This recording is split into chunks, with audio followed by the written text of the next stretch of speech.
প্ৰিয় ছাত্ৰ-ছাত্ৰীসকল এইটো ভিডিঅ'ৰ জৰিয়তে আমি অনুশীলনী 13.2 দিয়া 3 নম্বৰ প্ৰশ্নটো সমাধান কৰিম। আগৰ ভিডিঅ'ত আমি 3 নম্বৰ প্ৰশ্নটো সমাধান কৰিছোঁ। তোমালোকে যদি চোৱা নাই সেই ভিডিঅ'টো চাই ল'বা। 3 নম্বৰ প্ৰশ্নত দিছে ধাতুৰ পাইপ এডালৰ দিশ 77 সেন্টিমিটাৰ। ইয়াৰ কোনো এক প্ৰস্থচ্ছেদৰ অন্তঃব্যাস 4 সেন্টিমিটাৰ আৰু বহিঃব্যাস 4.4 সেন্টিমিটাৰ। এতিয়া তলৰ কথাকেইটা নিৰ্ণয় কৰা। ইয়াৰে 1 নম্বৰ প্ৰশ্ন দিছে ভিতৰৰ বক্ৰপৃষ্ঠৰ গালি, 2 নম্বৰ দিছে বাহিৰৰ বক্ৰপৃষ্ঠৰ গালি আৰু 3 নম্বৰ দিছে মুঠ পৃষ্ঠৰ গালি। আমাক ইয়াতে পাইপডালৰ চিত্ৰ দিয়া আছে। প্ৰথমতে আমি চিত্ৰটো ভালদৰে আঁকি লওঁ, তাৰ পিছত আমি এই প্ৰশ্নবোৰ সমাধান কৰিম। যেহেতু প্ৰশ্নত আমাক ধাতুৰ পাইপৰ কথা উল্লেখ কৰিছে, ধৰি লোৱা এইটো এটা ধাতুৰ পাইপ। ইয়াৰ এই ভিতৰৰ ফালে এইটো এটা চুঙা আৰু এইটো বাহিৰ ফালে এইটো এটা চুঙা। যেহেতু পাইপডালৰ মাজৰখিনি খালী থাকে, এইখিনি খালী অংশখিনি আৰু প্ৰশ্নত আমাক ভিতৰৰ ফালৰ ব্যাস দিয়া আছে। ভিতৰৰ ফালৰ ব্যাসৰ পৰা আমি ভিতৰৰ ফালৰ ব্যাসাৰ্ধ উলিয়াব পাৰিম। ধৰি লোৱা এইখিনি ভিতৰৰ ফালৰ ব্যাসাৰ্ধ। ভিতৰৰ ফালৰ ব্যাসাৰ্ধটোক আমি R1 বুলি ধৰিম আৰু ইয়াৰে পৰা এইটো হ'ল বাহিৰৰ ফালৰ ব্যাসাৰ্ধ। বাহিৰৰ ফালৰ ব্যাসাৰ্ধটোক আমি R2 বুলি ধৰিম। আৰু আমাক প্ৰশ্নত এই পাইপডালৰ দিশ দিয়া আছে। দিশ মানে উচ্চতাটো দিয়া আছে যে 77 সেন্টিমিটাৰ। এইখিনি উচ্চতা বা দিশ 77 সেন্টিমিটাৰ। এতিয়া আমি যি তথ্য দিয়া আছে সেইখিনি লিখি লওঁ। দিয়া আছে পাইপডালৰ উচ্চতাটোক আমি h বুলি ধৰিছোঁ। এইটো দিয়া আছে যে 77 সেন্টিমিটাৰ। আৰু আমাক এই ভিতৰৰ ফালৰ ব্যাস দিয়া আছে। ভিতৰৰ ফালৰ ব্যাসৰ পৰা আমি ভিতৰৰ ব্যাসাৰ্ধ উলিয়াই ল'ম।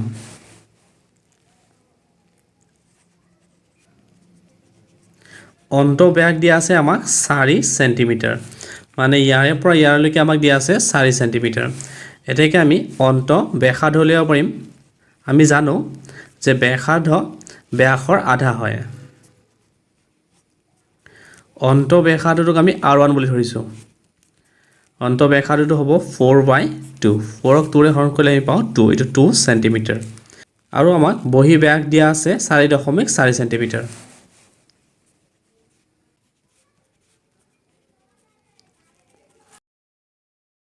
এতেকে বহিঃব্যাসাৰ্ধ হ'ব, যেহেতু ব্যাসাৰ্ধ ব্যাসৰ আধা হয়, বহিঃব্যাসাৰ্ধটোক আমি R2 বুলি ধৰিছোঁ।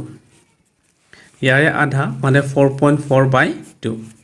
4.4ক 2ৰে হৰণ কৰিলে আমি পাওঁ 2.2 সেন্টিমিটাৰ। এতিয়া ইয়াৰে 1 নম্বৰ প্ৰশ্ন দিছে ভিতৰৰ বক্ৰপৃষ্ঠৰ গালি। চুঙা এটাৰ বক্ৰপৃষ্ঠৰ গালি সূত্ৰটো আমি আগতে আলোচনা কৰিছোঁৱে, যিটো 2πRh।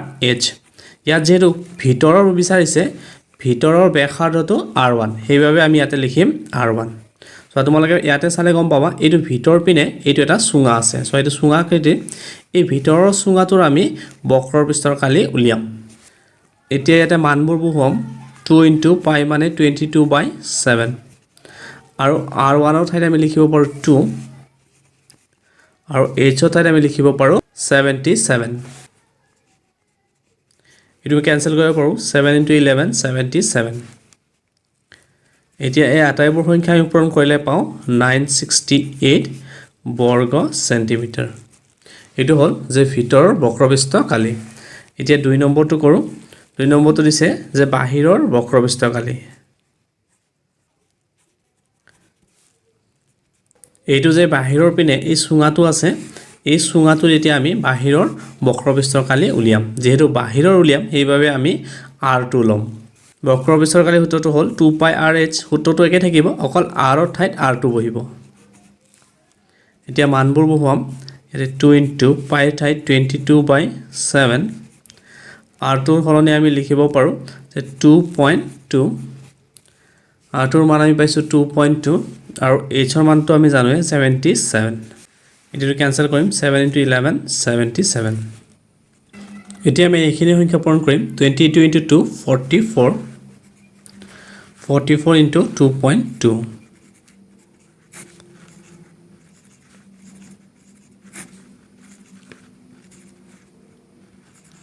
দশমিক এটা সংখ্যাৰ পিছত আছে, এটা সংখ্যাৰ পিছত বহিব। এতিয়া আমি 11 ইনটু কৰিম।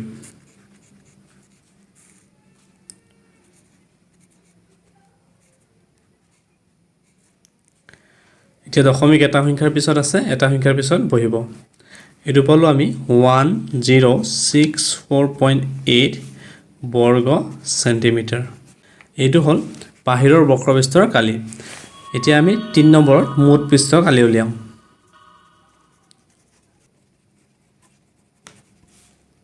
এই পাইপডালৰ মুঠ পৃষ্ঠ কালি কেনেকুৱাকৈ উলিয়াম পাইপডালৰ মুঠ পৃষ্ঠ কালি উলিয়াবলৈ হলে আমাক এই ভূমি দুটাৰ কালি লাগিব আৰু ভিতৰ ফালৰ এই যে চুঙাটো আছে এই চুঙাটোৰ আমাক বক্ৰপৃষ্ঠ কালি লাগিব আৰু বাহিৰ ফালৰ বক্ৰপৃষ্ঠ কালি লাগিব আমি ভিতৰ ফালৰ বক্ৰপৃষ্ঠটো উলিয়াই লৈছো বাহিৰৰ ফালৰ বক্ৰপৃষ্ঠটো উলিয়াই লৈছো এতিয়া আমি এই ভূমি দুটাৰ কালি উলিয়াম যেহেতু চুঙাটো ইমানটোমান ডাঠ ইয়াৰে মাজৰ অংশখিনি খালি আমি মাজৰ অংশখিনি বাদ দি এই বাকি থকা অংশখিনিৰ কালি উলিয়াব লাগিব আমি এইখিনি কেনেকুৱাকৈ উলিয়াম সো বাহিৰৰ পিনে এইটো এটা বৃত্ত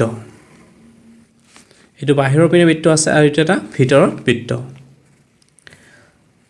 এইখিনি এনেকুৱা ধৰণৰ ইয়াৰে চুঙাটো ইমানটো মান ডাঠ আমাক এইখিনি অংশৰ হে কালি লাগে কাৰণ মাজৰখিনিটো খালি এইখিনিৰ আমাক কালি নালাগে এই মাজৰখিনি যেহেতু খালি আমি এই ডাঠ অংশখিনিৰ কালি কেনেকুৱাকৈ উলিয়াম সো ইয়াতে কি কৰিবা ইয়াত যেহেতু এটা বাহিৰৰ যেটো এটা বৃত্ত আছে এই বাহিৰৰ বৃত্তটোৰ পৰা এই ভিতৰৰ বৃত্তটোৰ কালি যদি বিয়োগ কৰি দিয়া তেতিয়াহলে তোমালোকে এই ডাঠ অংশখিনিৰ কালি পাবা ইয়াৰে বাহিৰৰ বৃত্তটোৰ কালিৰ সূত্ৰটো কি হ'ব বৃত্তৰ কালিৰ সূত্ৰ আমি জানো যে পাই r স্কয়াৰ ইয়াৰে যেহেতু বাহিৰৰ বৃত্তটোৰ ব্যাসাৰ্ধ আমি r2 বুলি ধৰিছো এটা r2 বুলি ধৰিছো যেহেতু বাহিৰৰ বৃত্তৰ কালিৰ সূত্ৰত আমি কি লম পাই r2 স্কয়াৰ এটো হ'ব বাহিৰৰ বৃত্তটোৰ কালি মাইনাস এই ভিতৰৰ বৃত্তটোৰ কালি হ'ব ভিতৰৰ বৃত্তটোৰ ব্যাসাৰ্ধ আমি কি লৈছো r1 ভিতৰৰ বৃত্তটোৰ কালিৰ সূত্ৰ কি হ'ব পাই r1 স্কয়াৰ এইখিনি যদি আমি বিয়োগ কৰি দিও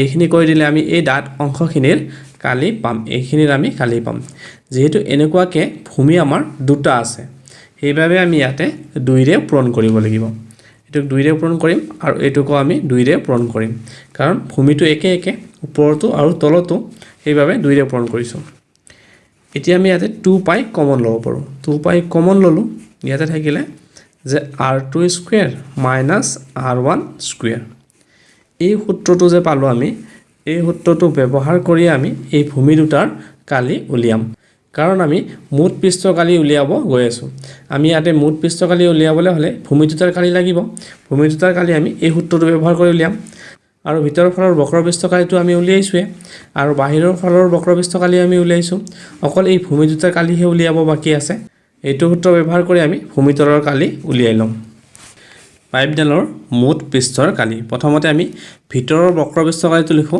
ভিতৰৰ বক্ৰপৃষ্ঠৰ কালি আমি পাইছো 968 বৰ্গ সেন্টিমিটাৰ তাৰ পিছত বাহিৰৰ বক্ৰপৃষ্ঠৰ কালি আমি পাইছো 1064.8 বৰ্গ সেন্টিমিটাৰ তাৰ পিছত দুটা ভূমিৰ পৃষ্ঠৰ কালি সূত্ৰটো আমি অলপ আগতে উলিয়াই ললো 2 পাই হল r2 square minus r1 square এইটো সূত্ৰ এইখিনি কৰিলে আমি মুঠ পৃষ্ঠৰ কালি পাম এই দুটা সংখ্যা যদি আমি যোগ কৰি দিও যোগ কৰিলে আমি পাও 2032.8 এতিয়া ইয়াতে আমি মান বহাব পাৰো 2 * পাই ঠাইত 22/7 আৰু r2 ৰ মান আমি পাইছো 2.2 2.2 হোল স্কয়াৰ হ'ব মাইনাস r1 ৰ মান পাইছো 2 স্কয়াৰ ইনটু হ'ব 2032.8 plus 22 into 2 44/7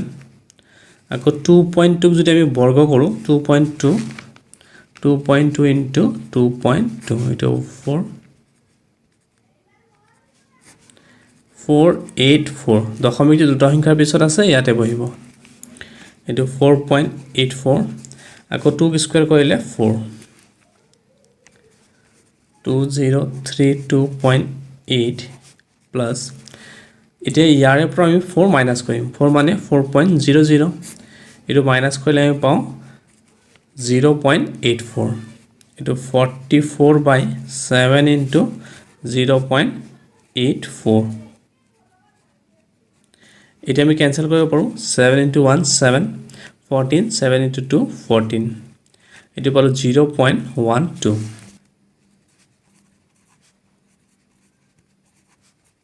এতিয়া 44 আৰু 0.12 আমি পূৰণ কৰোঁ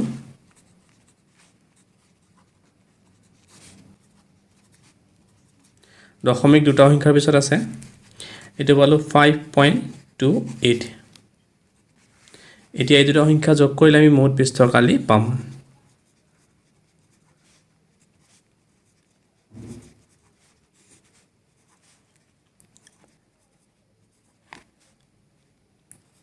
দশমিক ইয়াতে এইটো পালোঁ যে 2038.08 বৰ্গ সেন্টিমিটাৰ এইটোৱে উত্তৰ